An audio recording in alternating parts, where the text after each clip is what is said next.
Welcome to this episode of the Million Dollar Mastermind. I'm Larry Weidel, and before we get started, if you want to know exactly how to win again and again, go to weidelonwinning.com/webinar now to watch something I've put together for you. Now let's get going into this episode of Million Dollar Mastermind. I am here with my good friend Andrea Burks, the beautiful Andrea Burks from South Florida. Got a new home and a new office in the last year. Moved up from Lauderdale to Boca Raton and enjoying all that good South Florida weather, but rain today. That's a small price to pay for all that good weather in South Florida. And so she's been in this business. She worked for a company, helped build it for 14 years. She took it over 3 years ago. It was producing a profits of 600,000 a year. She took it 3 years later, drove it over $1 million in net profits. And so an incredible leadership job. And she started at 23 years old. She's still a youngster, so got a great future behind her, but especially in front of her. So welcome, Andrea. Thanks for coming. Well, thank you, Larry. Thank you for those kind words. Excited and honored to be here in the podcast. And you're a mother.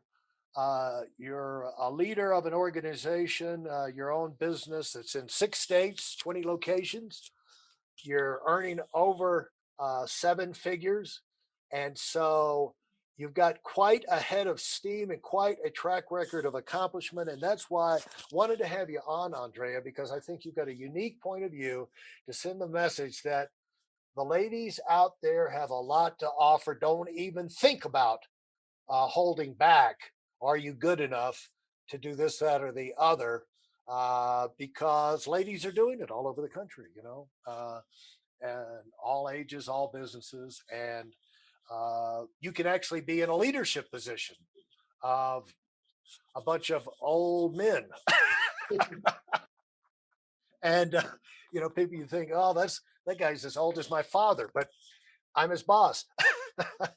And he obviously needs me to do my job, so he has his job. So you can't be timid about, well, look at that. You got to lead, and that's what you've done and done such a great job. Talk about, we were talking when we got before we kind of kicked this thing off. You're a big believer in dreams, and we'll get to your background hopefully a little later. But you're talking about, is that book that you talked about? Uh, you give it to all of your people. Talk about that a little bit. Yes, Larry. So there's a book that I stumbled upon, is The Dream Giver. And in that amazing book, it talked about so many nobodies are expected, right, to be somebody. But in order to accomplish that, we must get rid of the land of familiar, the land of comfort, right? As we chase that big dream. And it talked about we will go through these valleys, right? About, in my story, we will walk through the valley of the shadow of death, and but if you have this big dream that you're supposed to accomplish, you'll have a resolute, to just keep moving towards your goals and dreams. I'm from Bogota, Colombia, so my parents moved to the United States chasing that big dream. So obviously, when I heard that book and I read that book, there's something inside me, Larry, because I saw my parents in their 40s with 3 kids going into an unknown, right, land where everybody knew they could do more, they can become more, and you could expect more. When I saw them literally within 24 hours, I'm not even putting this out there like a joke, like they had to sell everything they could. And then what happened is 2 bombs in Bogota, Colombia, and he decided, we're going to see your auntie. they saw us kids on the dream of, oh, we're gonna go to Disney for the for Christmas, but we never came back. We did go for some of the holidays in Disney, but I'm saying they chased this big dream. It was a disruptive event that happened, a defining moment, and they had decisions to make. And as I look back, see, there's ripple effects of our decisions or lack thereof, for good or bad. And so I imagine if we didn't do that, he didn't do that, where would I be? I would not be here talking to Larry right now, right? About a big dream that I chased, but it was my dad. My dad believed that he could give us an amazing opportunity here. He had to go fight a big fight, language, culture, everything, the construction, cleaning houses. So all I know my whole life, Larry, is work ethic. All I know my whole life is working as a team. My older brother working, after high school, KFC, then going with mom and dad at clean libraries to then go spray some t-shirts, like the ones that are like for surfers, to come home like 1, 2 a.m. to do it all over again to construction at 5. So all I saw was a team effort. I remember at one point my mother said to my dad, I think maybe we can take the kids back home. Didn't know I overheard this, so that we'd be more like comfortable. They don't have to go through this. And I right away told my mom, I'm not leaving my dad. And if we're gonna fight together. There's no way we're gonna be divided. We're gonna do this. And my dad, decided, it's like, you know what, she's right. And so I say that because when I read that book, it just got me thinking they already accomplished so much just coming to America. Now, if I have a vehicle, like the company I'm a part of, where now I can build outlets and have distribution, and there's an actual system. And if I have the actual vision to do something great and I'm willing to put in the effort, the chances are we can do something special here. But at the end of the day, most people are not willing, Larry, to go through the land, to leave the land of familiar. People are not gonna like you. They're gonna talk about you. They're gonna doubt you. They're gonna reject you. And it's been crazy. I mean, people saying, "Oh, you're a bad mom," this and that. No, I'm gonna give my kids the best life there is. And the best thing is they're gonna know that even hurt, I could play. When it was thrown at me, hey, what are you gonna do with this business? Can you keep moving? Can you keep, heading towards your goals and dreams? And I did, because exactly that. I'm a team player, and players play hurt. Players don't just play when it's convenient, when it's comfortable. The actual hard work in business, showing up when you don't feel like it, and doing what you need to do when you need to do it. Because anybody can do anything when they feel like it. No, it's, can you do your job when you need to do it? Nick Saban says it all the time. They have like a little, like a slogan in their, locker room, and he says, do your job. So all I can think about, can I do my job? And if everybody in the world did their job, where would we be? So I'm the kind of person that I want to be a contributed team player. It's not what this country can do for me, but what I can do for this country, and not what this company can do for me. So with that mindset, I'm like, I'm going to chase my dream. And in the midst of that, I know I can give back, because I'm appreciative all day, every day, Larry, that I'm in America.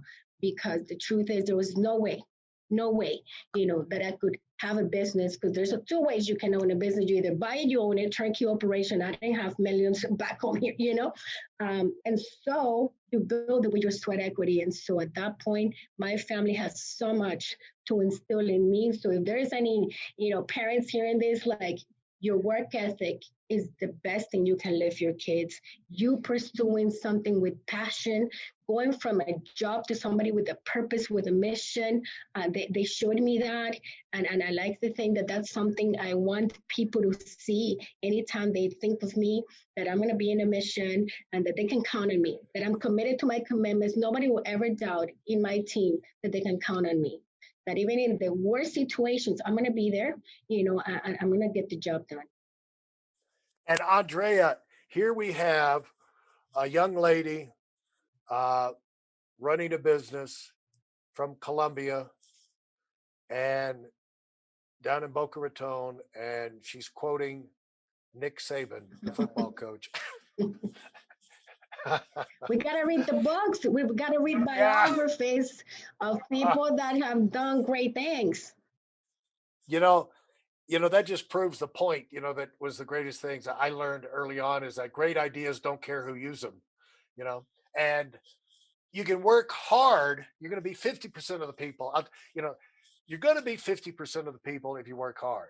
But if you have a system, if you follow good principles, if you basically fall in the pattern of successful people and you do the things in the way, have some structure, uh, patterned and modeled after super successful people, that's becomes your own personal management philosophy, like how you do your work, how you sort through things, how you organize your life.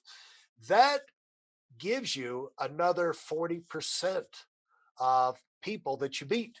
And so, right there, with hard work and paying attention out there, what's the best way to get things done? What do other people do? What can I learn from other people? How can I incorporate that in my life? And you bring into your life step by step the things that fit you over time. And it can be a short period of time. You develop your own management structure and our philosophy, because not every idea is going to work for everybody, but there's a lot of ones that will work for you, and you wind up combining that with your hard work, and all of a sudden your results start to skyrocket. And then you get up to where it's really fun, because now you're competing with the top 10% just to see how good you can get, how good you can be, how big your organization, your team, your legacy can be. But that's, you're doing that for fun. You're not doing that for survival. And because of course you have the independence and the income, but you also have the real fun of fighting and also learning from the people at the top, because they become your friends. And I noticed with, before we started, I asked you how familiar were you with the $1 Million Earner podcast, and you said, you listen, you rattled off some, but one, Bill Arender and Mario Arizon and Tanya Poe and different ones like that. What things really catch your so here we have $1 million earner learning from other $1 million earners. And the idea is I like to design these like you're sitting at the table with us when we record. People are listening to us now. It's like they're just sitting with us at breakfast or lunch, listening to us talk. But when you listen in on those things, is that a good use of your time? What do you go take away from that? Hey, listen, there's a lot of information online, but there aren't a lot of people who've actually done something. In my case, I've actually built a successful business that's accrued over $5 billion in assets under management and has done well even during trying times. Now, if you want to know exactly how I've done this, go to whitelmwinning.com/webinar now. I've compressed a decade of learning into 5 short weeks just for those of you who want to give yourself an incredible advantage and are tired of waiting and watching others move up. What I truly believe, any battle we're going to fight is going to be a battle in our mind. And so I intentionally put in time to read the books, to surround myself by giants, by big thinkers, big visionaries. And so it is so valuable, the nuggets you put out there, the podcast, the big hitters, everything, because it allows me to stretch me and to show me what's possible. I especially love, any conversation when you're talking about the big impact we can have on the ripple effects of my decisions to go do something big with my life. So when I hear things when it comes to like, hey, I'm gonna, serve God, as and I serve His people. That money are certificates of accomplishments, by Bill Arender and stuff like that. It just makes me think and believe that as I chase more and I become more, it's not a bad thing, because I remember you said it's like some people please read the Bible, there's nothing wrong with the, money is the love of money. And so I really think as we're chasing great dreams, we got to surround ourselves with a mastermind group that's thinking the same way, that's believing the same way, they're chasing the same things. And for me, I'm very money conscious.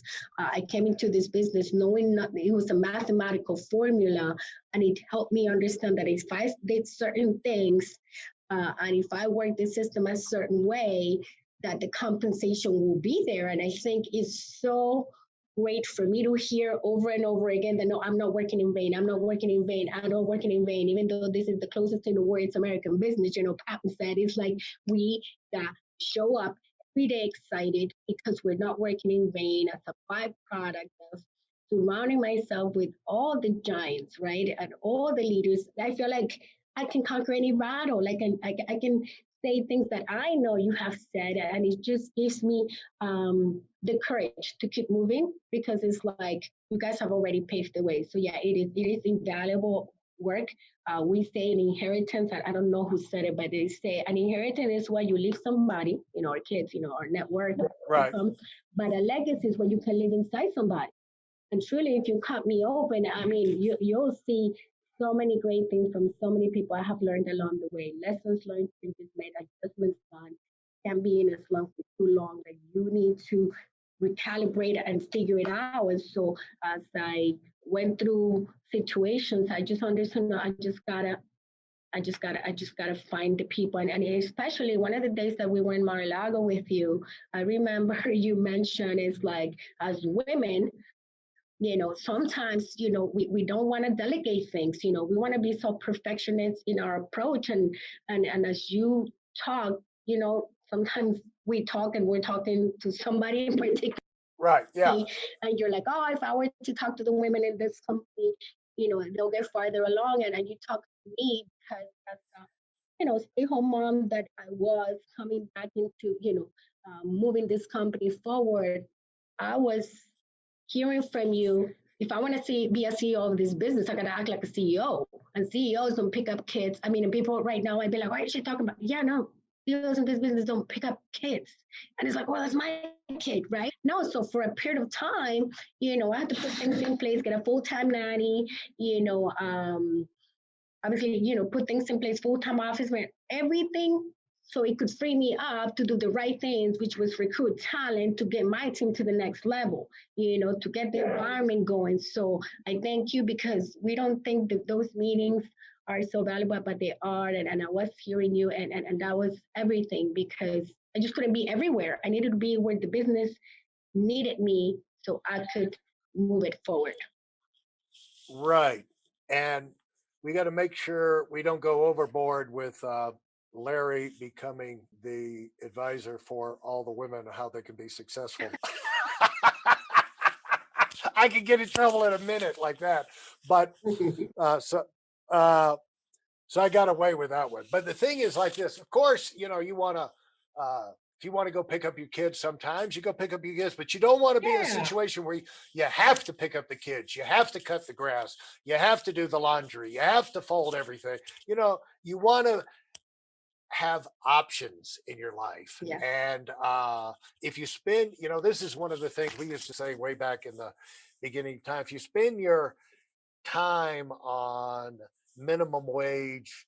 Uh, Yeah. Back then it was $5 an hour was minimum wage, but I mean, let's just say minimum wage is $15 now, which are if you don't want to spend your time on $15 an hour jobs, if you really want to be $1,000 an hour person, and you got to think about where you're using your time. And so that's why we'll get into how you organize your business and things like that. But thanks so much for sharing your basic approach uh, that allowed you to kind of elevate yourself. And you could close out by say, probably addressing this like it's a big breakthrough for all of us when we realize our success is up to us. It doesn't matter if we have advantages, disadvantages, uh, good things happen to us, bad things happen to us. But going forward, it's going to be primarily on our shoulders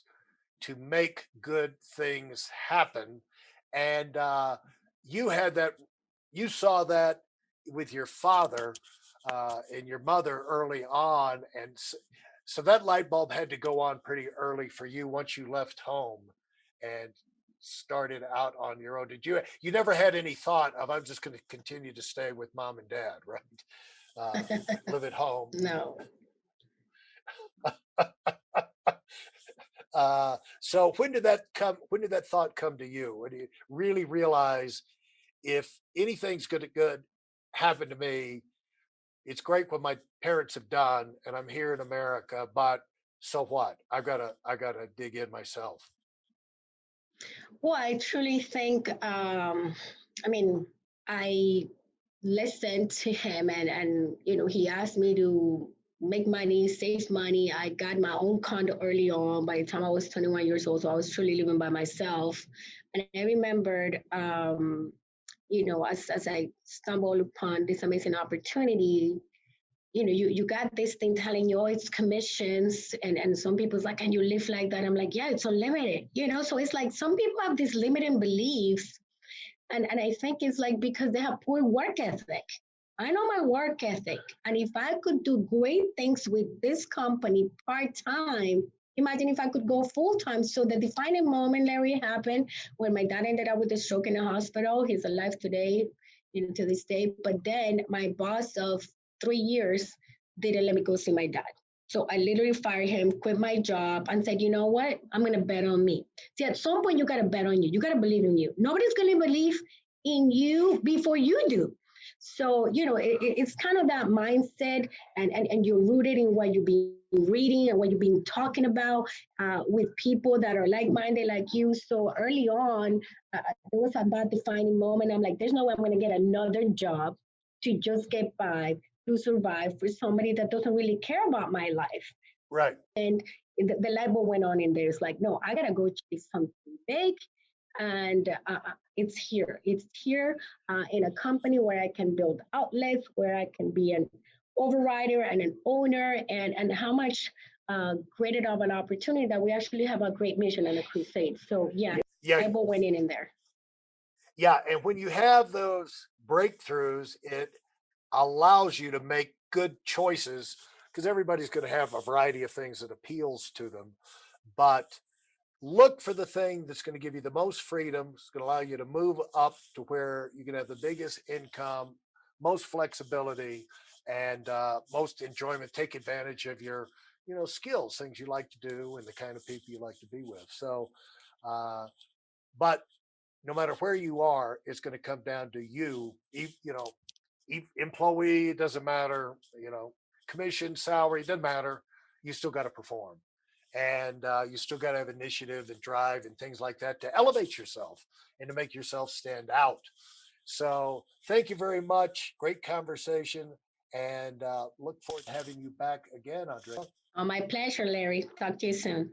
If you enjoyed what you've heard and are dead serious about finding out for yourself exactly how this works in the real world, I've taken the most valuable business lessons I've learned over 40 years and put them into something for you to watch. Go to whiteelementwinning.com/webinar now in order to move up as fast as possible. I'm Larry Weidel, and I run the $1 Million Mastermind. Go, go, go.